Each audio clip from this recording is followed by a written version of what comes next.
in Toscana. Sono le 3 del pomeriggio. È luglio. Fa un caldo atroce.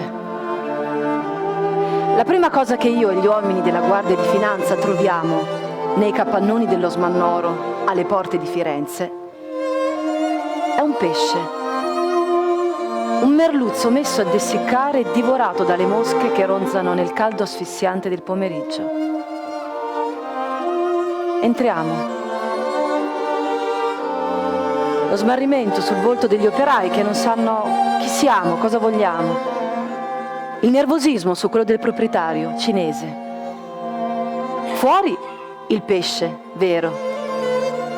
Dentro le borse di Balenciaga, false, prodotte dal laboratorio di pelletteria, V. Il modello che i finanzieri cercano è quello della linea Classic, uno dei modelli più gettonati. Ne troviamo una parete intera, circa 200 pezzi. Tutti copiano tutti, perché ve la prendete con noi?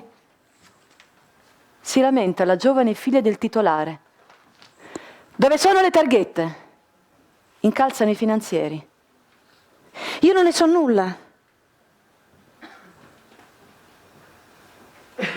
Gli operai non sanno più che cosa fare. Quando capiscono che la giornata finisce qui, si buttano a dormire sopra i macchinari. Non chiudono occhio da giorni.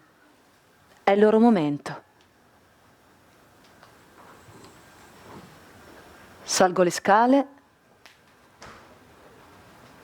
ed ecco i dormitori.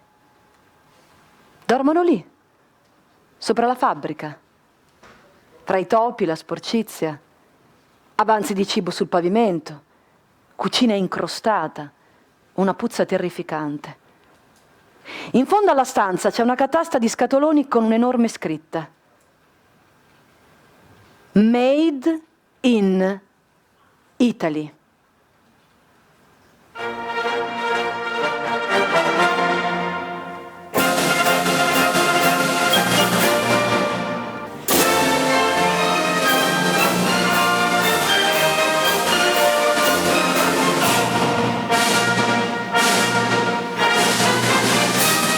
Allo Smannoro non ho visto l'Italia, ho visto la fame, il terzo mondo, il finto lusso affidato alle mani dei disperati.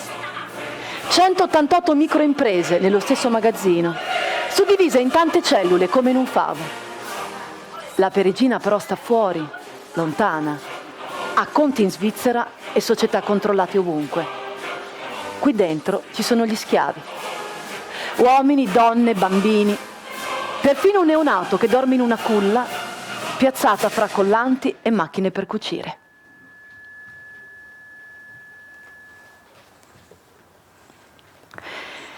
Questa, signori, è una storia vecchia. Da 7 anni giro l'Italia con il mio spettacolo sulla contraffazione e da 7 anni racconto le storie dei cinesi sfruttati dalle mafie che sui falsi ci fanno i soldi veri. Oggi lo scenario è cambiato.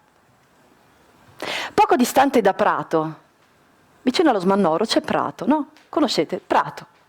A Prato io ho incontrato una persona che si chiama Simone. Simone mi ha raccontato la sua storia. Nel 2014 lui aveva un laboratorio di pelletteria conto terzi e lavorava per una grande firma.